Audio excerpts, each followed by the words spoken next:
Let's pray.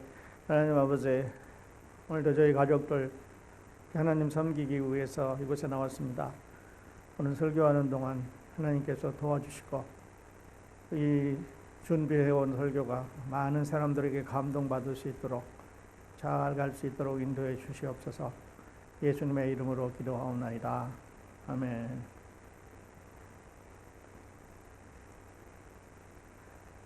자, 오케이.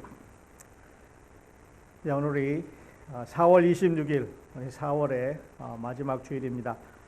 4월 말이면은 해제될 줄 알았던 이 자택 대피령이 5월 말까지 연기가 되고, 또 마스크를 착용해야 되고, 또 대형 행사들이 6월까지 금지된 것으로 보아 6월 날도 불투명한 이런 상태입니다. 세계적으로 지난주보다 훨씬 더 많은 그 바이러스 환자들이 생겨서 오늘 아침 통계를 보니까 세계에서는 289만 9천 명이 발생해서 20만 명 이상이 사망을 했고, 미국도 95만 8,800명이 발생을 해서 5만 4천 명 이상이 사망을 했습니다. 우리가 살고 있는 일리노이도 뉴욕, 뉴저지, 매사추세츠에 이어 미국에서 네 번째로 많이 발생했는데 4만 1,770명이 발생을 해서 1,874명이 사망을 했다고 발표를 하고 있습니다. 또 한인 마켓들도 또 한인 교회에도 이런 바이러스가 퍼졌다는 소문들이 있고, 특별히 그 양로원이 취약하다는 이런 그 뉴스들이 나오고 있는데, 우리 성도님들 이 바이러스에 특별히 조심하셔야 되겠습니다. 자, 오늘 저와 함께 나눌 하나님의 말씀, 바울과 향의 28번째 시간인데요. 오늘 하나님의 말씀의 제목을 왜 그 여자의 집으로 갔을까요? 이런 의문과 함께 시작을 하겠습니다. 왜 그 여자의 집으로 갔을까요? 오늘 본문은 사도행전 12장 1절부터 25절까지가 되겠는데, 사도행전 12장을 여러분 펴시고 오늘 이 하나님의 말씀을 같이 나누도록 그렇게 하겠습니다. 왜 그 여자의 집으로 갔을까요? 자, 사도행전 12장에서는 아주 흥미진진한 세 가지 사건이 기록이 되어 있습니다. 첫 번째는 그 요한의 형제 야고보가 칼로 순교를 당하는 이런 사건이 기록이 되어 있습니다.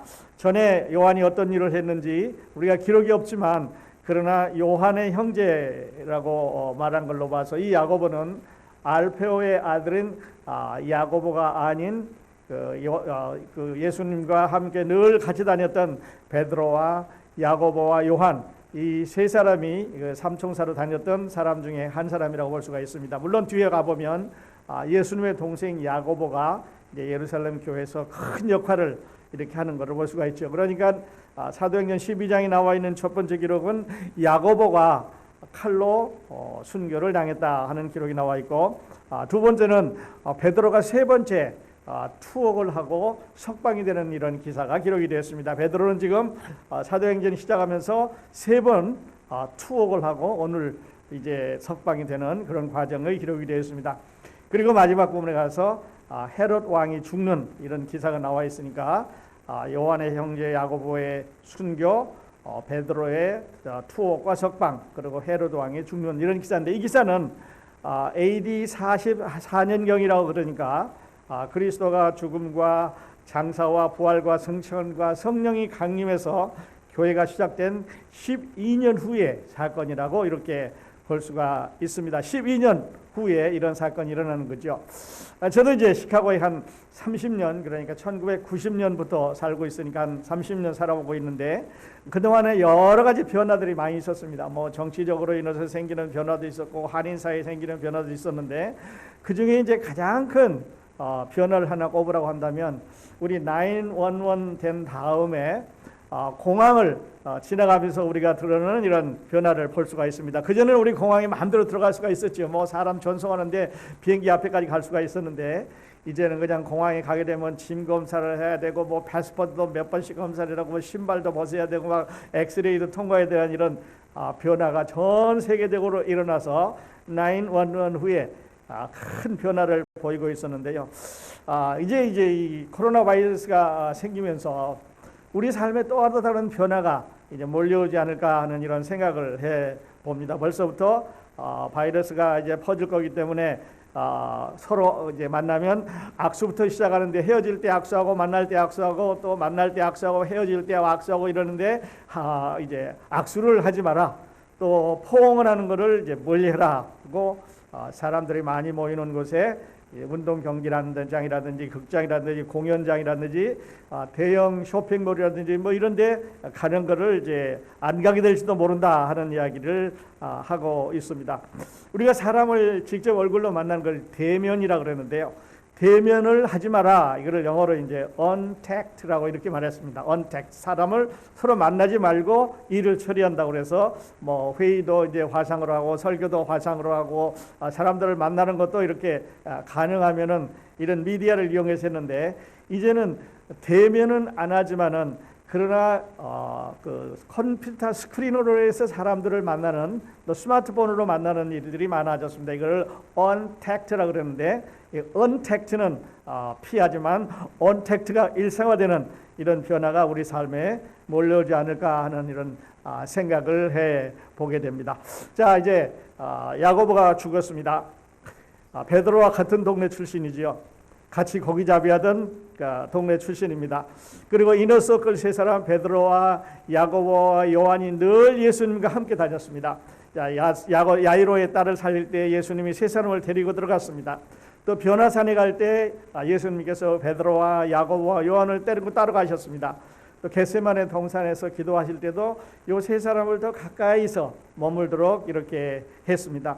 그런데 이 무교절, 특별히 여기서 기록한 무교절이 지나면 이제 일이 벌어지게 되는데 야고보를 죽이고 나서 베드로를 옥에 가두고 무교절이 지나면 이제 베드로도 처형이 될 수 있는 위기에 처해 있습니다. 자, 이렇게 본다면 이 무교절은 세 사람의 순환 기간이 아닌가 생각을 해봅니다.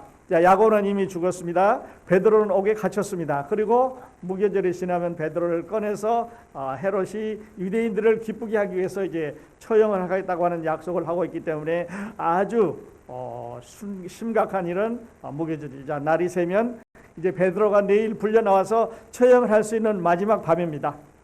이때 요한의 마음이 어땠을까 하는 생각을 해보게 되죠. 여러분, 베드로와 야고보와 요한이 늘 함께 다니다가 자기 형인 야고보가 처형이 돼 있고 베드로는 내일 아침이면 운명이 어떻게 될지 모르는데 오늘 나이 어린 요한의 마음은 어떨까 이렇게 생각을 해봅니다. 그러나 누가는 어느 한 절도 요한이 마음이 어땠더라, 요한이 어디 있었더라, 요한이 어떻게 생각했더라는 기록을 주지 않고 있습니다. 물론 이제 17절 이후에 오늘 본문 17절 후에는 베드로도 추록이 된 다음에 감옥에서 나온 다음에 어디로 갔는데 어디로 갔다는 기록이 없는 것은 마찬가지겠습니다만은 이 크리티컬한 순간에 베드로가 감옥에 갇혀서 내일 처형이 되고 야고보는 이미 죽었고 그리고 요한 홀로 남았는데 그 마음이 어땠을까 하는 생각을 이제 해 보게 됩니다. 우리가 여기서 질문을 하나 마음속에 갖게 되는데요. 세 사람이 있습니다. 베드로, 야고보, 요한. 그런데 야고보가 처형이 되고 베드로는 옥에 갇히고 요한은 가만 놔뒀는데 왜 이때 야고보 대신에 베드로가 먼저 순교를 당하지 않고 야고보가 순교를 당했을까 하는 생각을 해봅니다. 물론 일을 많이 한 걸로 봐서는 큰 인물인 걸로 봐서는 베드로가 더 많은 일을 했기 때문에 이 헤롯의 입장에서는 베드로를 처형하면 더 큰 이런 자기의 명성을 높일 수 있을 것 같았는데 베드로는 옥에 가둬서 시간을 벌고 야고보를 처형을 합니다. 이제 나중에 한 번 더 말씀을 드리겠습니다. 그 다음에 두 번째 질문은요.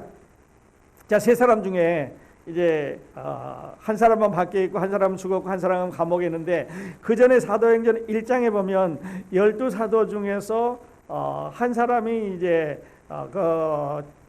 죽고 나니까 다른 사람을 대치를 했습니다. 다시 말해서 예수님을 팔아먹고 이제 자살을 한 가롯 유다 대신에 마띠아를 제비 뽑아서 12사도에 들어가게 함으로 12명의 세트를 맞췄는데 오늘은 야고보가 죽었는데도 그 대치를 하고 있지 않다고 하는 거죠. 유다 대신에 마띠아를 선택을 했었는데 오늘은 야고보 대신에 다른 사도를 뽑지 않고 있습니다. 뿐만 아니라 만일에 그렇다면 오늘 이 기사가 왜 여기에 있느냐 하는 것도 생각을 한번 해봅니다. 자, 11장에서 우리는 안디옥 교회가 생겼습니다. 그리고 거기에 많은 사람들이 몰려서 이방 교회가 처음으로 생겨서 이제 복음이 왕성하게 전해졌고, 그 다음에 13장에 가서 보면 이제는 교회사 처음으로 제1차 선교여행을 떠나게 됩니다. 1차 선교여행 다녀오고 2차 선교여행 다녀오고 새로운 역사가 생기는데, 안디옥 교회가 있어지고 1차 선교여행 가기 전에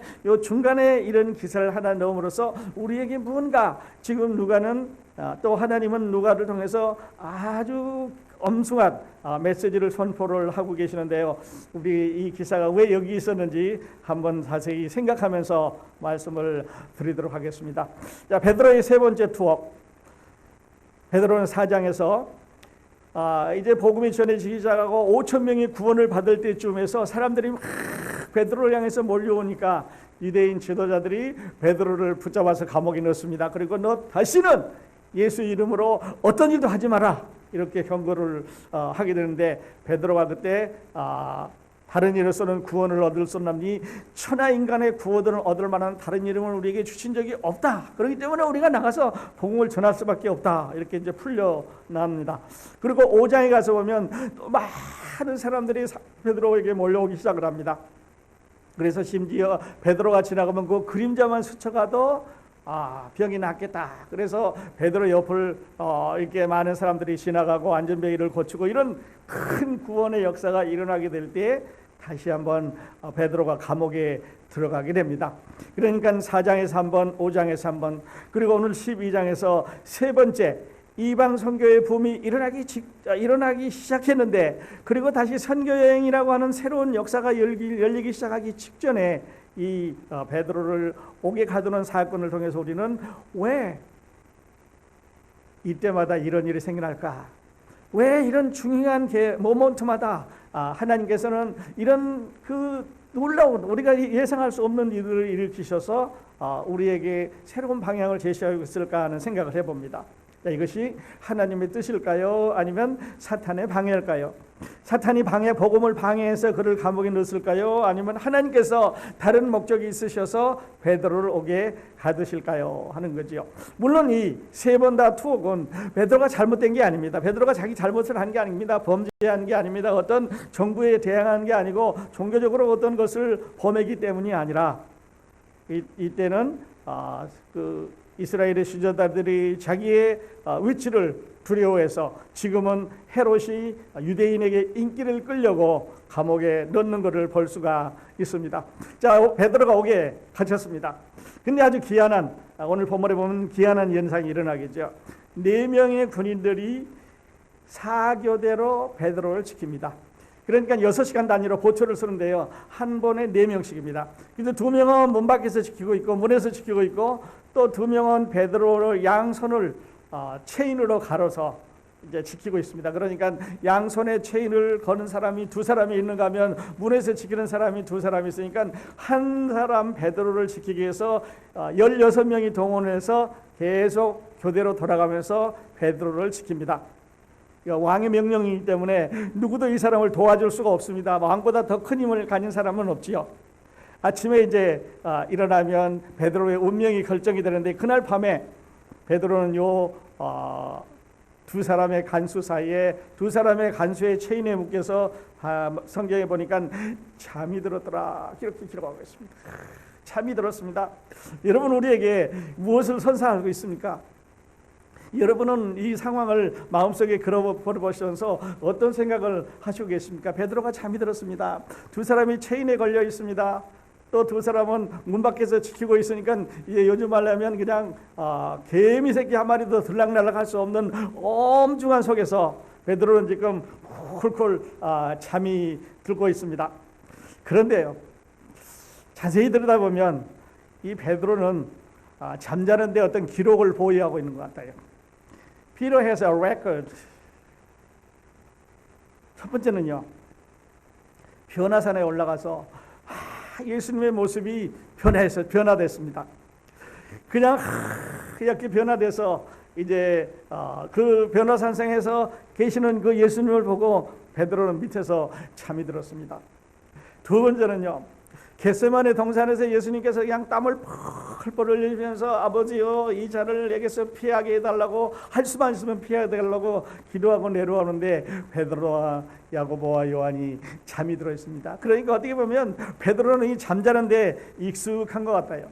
근데 오늘은 상황이 좀 다릅니다. 간수 두 사람이 체인을 묶어갖고 있는데 그 체인 사이에서 잠이 들었다고 하는 거는요, 아무리 잠자는데 전문가라고 하더라도 내일 운명이 어떻게 될지 모르는데 양손에 쇠사슬을 묶여갔는데 그 간수술 사이에 잠이 들었다 하는 것은 누가가 우리에게 주는 메시지가 아주 큰 메시지가 있습니다. 여러분, 두려움은 없었을까요? 고통은 없었을까요? 근심이나 걱정이나 염려는 없었을까요? 잠이 들었습니다. 그런데 잠을 자고 있는데 천사가 와서 옆구리를 깨웠습니다. 옆구리를 쳐서 깨웠다. 성경은 그렇게 하고 있는데 이 옆구리를 쳐서 깨웠다 말은 원어석으로 본다면 때려 눕혔다 하는 말이니까 그냥 일어나라 일어나라 이게 아니고 일어나라! 하고 이제 그 베드로를 세게 흔든 것을 볼 수 있으니까 아주 깊이 잠이 든 것을 볼 수가 있습니다. 어떻게 해서 이렇게 할 수 있었을까요? 여러분, 오늘 코로나 바이러스로 우리 고통받는 우리 삶과 비교를 한번 해보면요, 베드로가 잠든 거하고 여러분이 삶의 고통과 걱정과 근심과 스트레스와 이런 것 때문에 마음의 괴로움을 갖고 있는 거 한번 비교를 해보시죠. 제가 생각에는요, 베드로는 변화산을 생각했을 게 분명합니다. 베드로는 겟세마네 동산을 생각했는 게 분명합니다. 그리고 베드로는 자, 그때 하나님께서, 예수님께서 나와 함께 계셨으니까 아무 문제가 없었는데 오늘 너희가 아무리 나를 묶는다고 하더라도 하나님이, 예수 그리스도가 나와 함께 계시는 것이 분명하기 때문에 내가 잠들어도 하나님이 날 돌보실 거다. 그뿐 아니라 내가 내일 아침에 처형이 된다고 하더라도 나는 내가 살아가는 예수님 앞에 갈 거기 때문에 오늘은 편히 잠을 자는 거죠. 자, 변화산, 겟세마네 동산, 그때 그리스도와 함께 있었습니다. 오늘 잠든 것도 베드로가 잠이 들 수 있었던 것은 예수 그리스도가 하나님의 아들이 자기와 함께 한다는 확신 때문에 그런 거죠. 여러분, 오늘 이 바이러스 때문에 걱정하고 또 염려하고 스트레스 받을 그러시죠. 베드로에게 우리 한번 배워보십시다. 예수님 함께 계시기 때문에 오늘 푹 잘 수 있는 내일 일은 하나님께서 맡아주실 거다라고 하는 확신을 가지고 잠드는 베드로를 한번 생각을 해 보실 수 있기를 바랍니다. 또 그로부터 누가가 전하려고 하는 메시지를 여러분들이 받으실 수 있기를 바랍니다.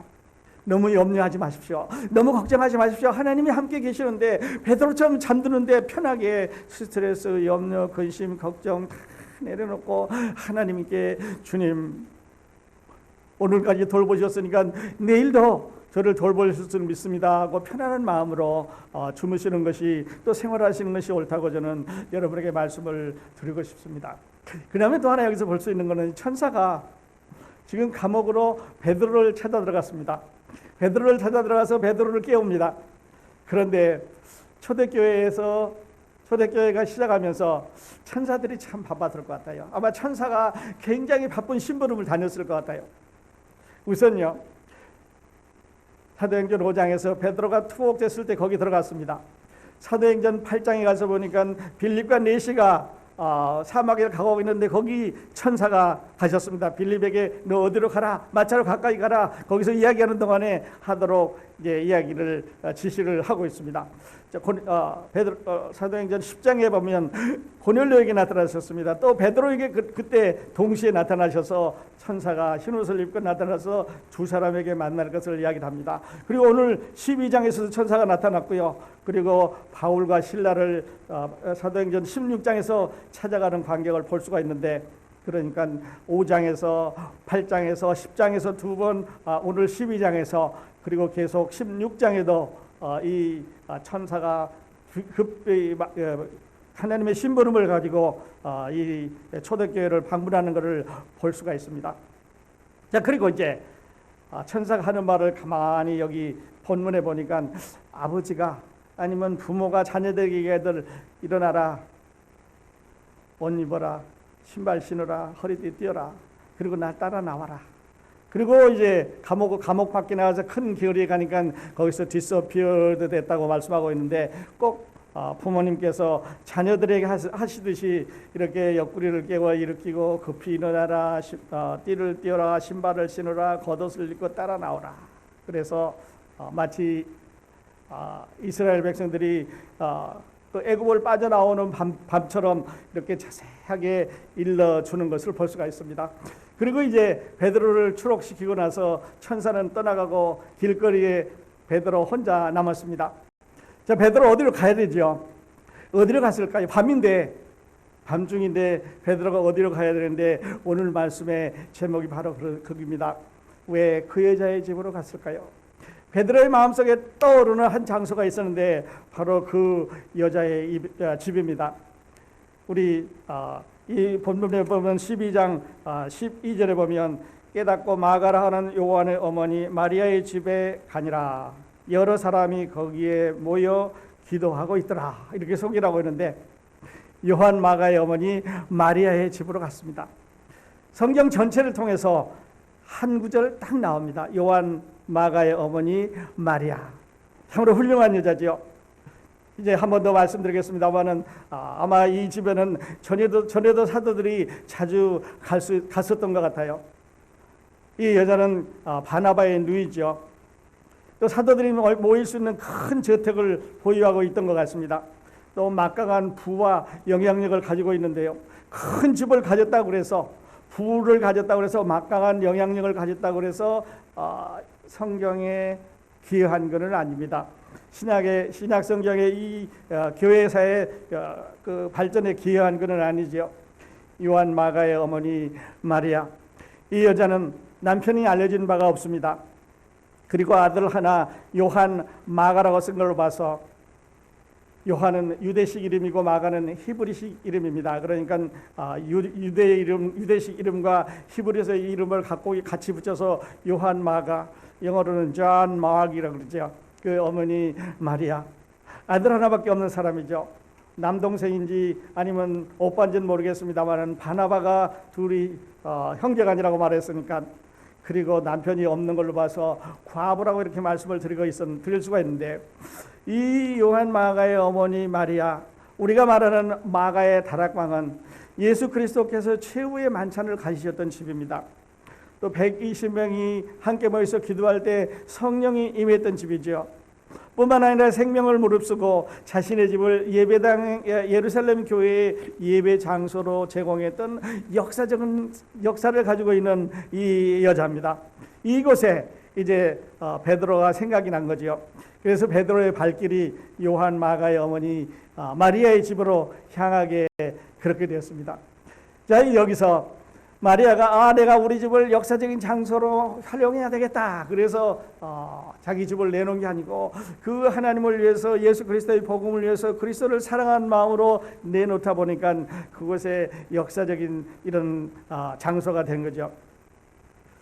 그런 어머니 밑에서 자라난 요한 마가는 아마도 어머니의 그 헌신하는 정신을 배우지 않았을까 싶어요.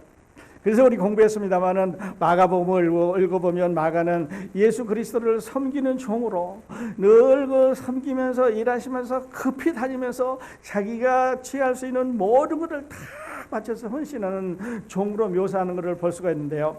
아마 그 어머니의 영향을 받지 않았을까 이런 생각을 해보게 됩니다. 뿐만 아니라 왜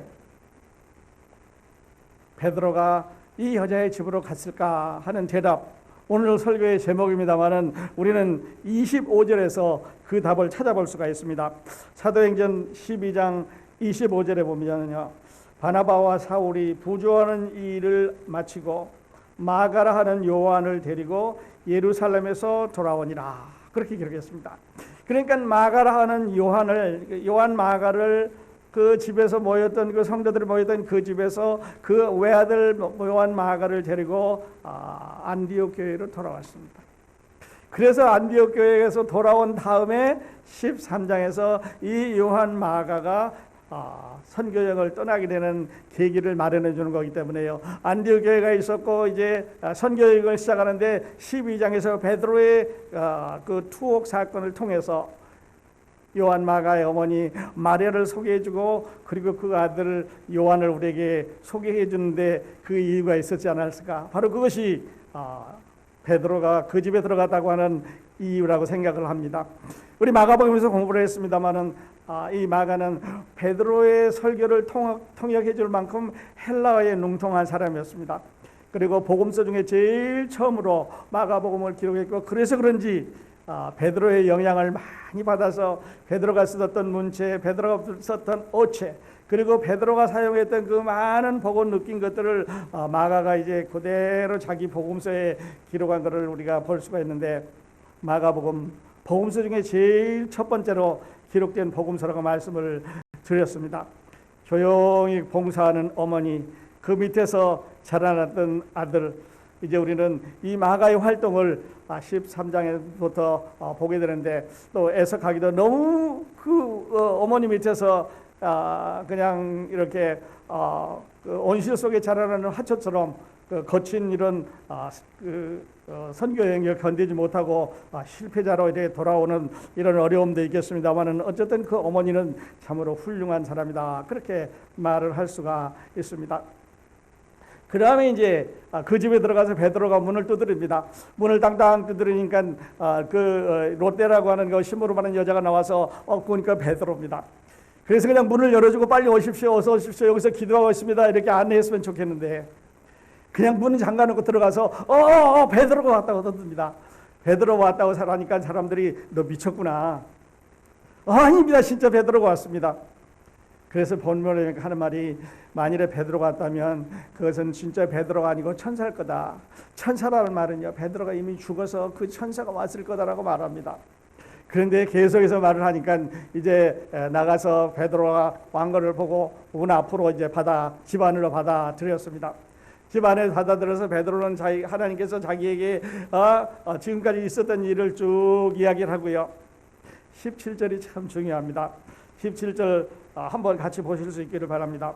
베드로가 그들에게 손짓하여 조용히 하게 하고 주께서 자기를 이끌어 옥에서 나오게 하던 일을 말하고 야고보와 형제들에게 이 말을 전하라 하고 떠나 다른 곳으로 가니라 그랬습니다. 떠나 다른 곳으로 가니라. 어디로 갔을까요? 소식이 없습니다. 어디로 가서 어떤 일을 했다고 하는 기록이 없습니다. 사도행전 15장이 될 때까지 베드로는 disappeared from the record, 우리 기록에서 찾아볼 수가 없게 되는데요. 이렇게 생각할 수 있습니다. 베드로가 생명의 위협을 느껴서 어디로 숨었을까? 아니면 형제들이 너 이제 옥에서 나온 거 알면은 또 잡으러 올 테니까 너 그냥 숨어라, 이렇게 해서 형제들이 숨겨줬을까? 아니면 디아스포라 교회 여러 곳에 지역에 흩어져 있는 교회를 방문하기 위해서 그 방문 계획을 가지고 그 교회 가운데 갔을까? 우리는 기록을 찾아볼 수가 없습니다. 그러나 한 가지 아는 것은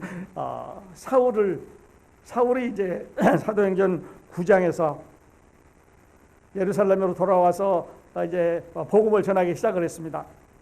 사도행전 9장 28절로 30절까지 누가는 이렇게 기록했습니다. 사울이 제자들과 함께 있어 예루살렘에 출입하며 또 주 예수의 이름으로 담대히 말하고 헬라파 유대인들과 함께 말하며 변론하니 그 사람들이 죽이려고 힘쓸거늘 형제들이 알고 가리샤라로 데리고 내려가서 다소로 보내니라. 9장이 그렇게 나와 있습니다. 그러니까 형제들이 사울을 가이사라로 데리고 나가서 다소로 가서 숨겨주라고 그랬습니다.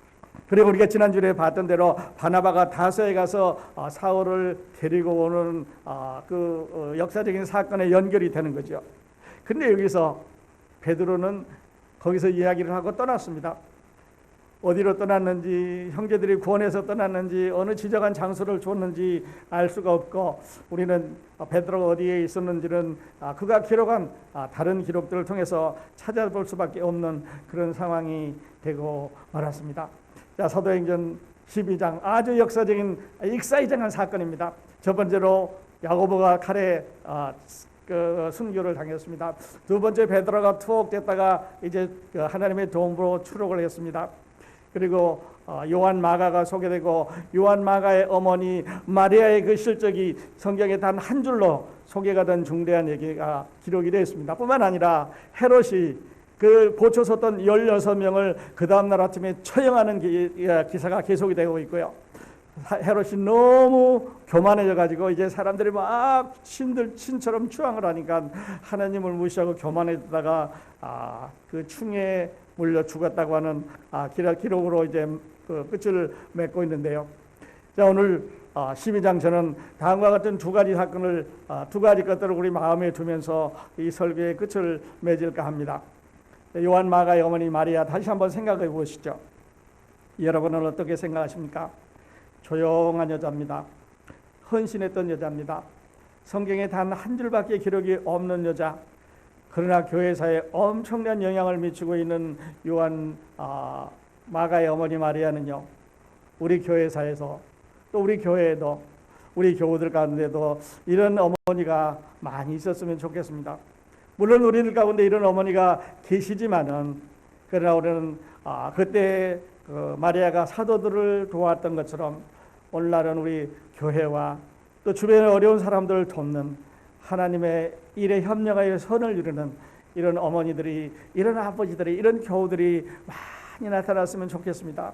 이름 내기를 좋아하고 생색 내기를 좋아하고 그냥 사람들 앞에 나서기를 좋아하고 그냥 이렇게 하는 이런 세대에 조용히 뒤에서 섬기는 어머니, 이 마리아 같은 이런 어머니가 우리 교회에 참으로 많이 나왔으면 좋겠다는 생각을 해봅니다.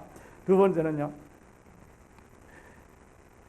베드로가 그 집에 가니까 성도들이 기도하고 있었습니다. 성도들이 기도하고 있었다는 말을 두 번을 소개하고 있는데요. 베드로는 옥에 갇히고 교회는 모여서 기도하니라고 있고, 베드로가 가보니까 기도하고 있었다는 기록을 누가는 우리에게 주고 있는데, 기도하면 어떤 일이 일어날까 하는 거죠. 오늘 기도가 어떤 일이 일어나게 했는가를 생각을 해봅니다. 자, 기도는 그리스도인이 가질 수 있는 유일한 무기였습니다.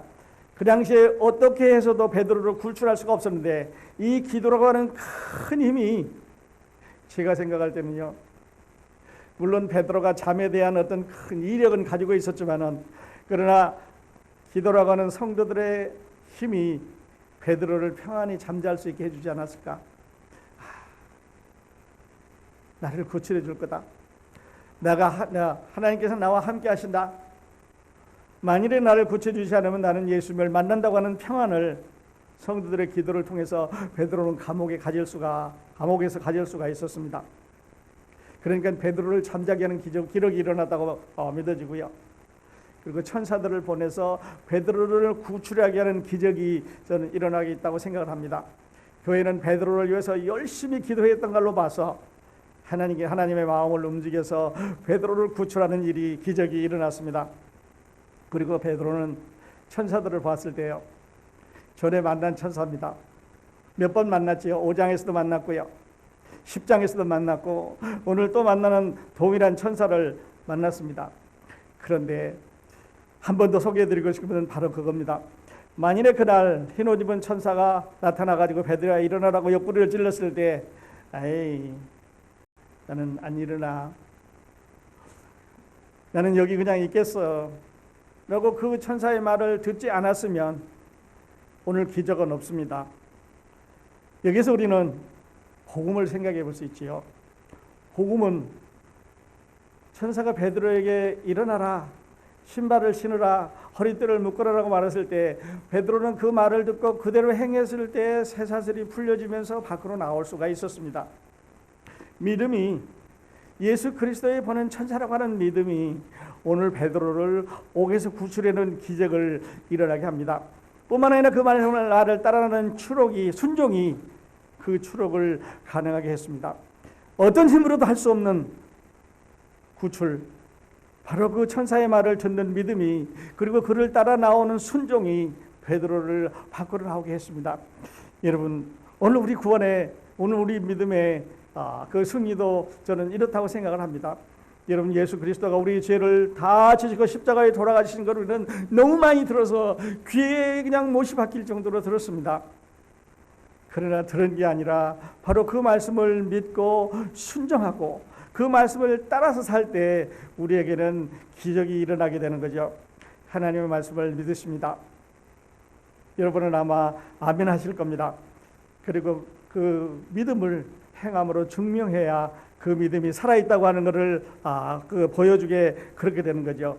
행함이 없는 믿음은 죽은 믿음이라고 했습니다. 나 구해주실 줄 믿어. 그리고 거기 가만히 있었으면 베드로의 기적은 안 일어났습니다. 일어나라, 신발 신어라, 허리띠 묶어라, 나 따라와라. 그 말을 듣고 베드로가 갔을 때 기적이 일어났습니다. 여러분, 우리의 죄 예수 그리스도가 십자가에서 지시고 돌아가셨습니다. 머리로만 아는 게 아니라 마음으로 생각하는 게 아니라 진심으로 받아들이고 그리고 그가 하시는 말씀을 따라서 순종하면서 살 때 우리의 신앙이 우리의 믿음이 안정된다고 그렇게 생각을 해 보게 됩니다. 오늘 다 같이 우리가 주신 말씀을 생각하면서 우리 기도함으로 오늘 예배 마치도록 하겠습니다. 기도하겠습니다. 하나님 아버지, 오늘 주신 사도행전 12장의 말씀을 감사드립니다. 야고보의 순교, 베드로의 투옥과 석방, 헤롯의 죽음, 그러나 복음은 흥왕해 가는 것을 봅니다. 하나님의 전능하심을 봅니다. 하나님 기도하옵기는 오늘 각 가정에서 예배드리는 우리 모든 가족들에게 평강을 주시옵소서. 옥중에서 잠자는 베드로처럼 걱정과 근심에 쌓이지 않고 생활하게 축복해 주시옵소서. 코로나 바이러스로부터 우리 모든 가족들을 지켜 주시옵소서. 코로나 바이러스를 속히 거두어 전과 같이 함께 모여 예배드리게 하여 주시옵소서. 성도들의 만남이 그립습니다. 예수 그리스도의 이름으로 기도드립니다. 아멘.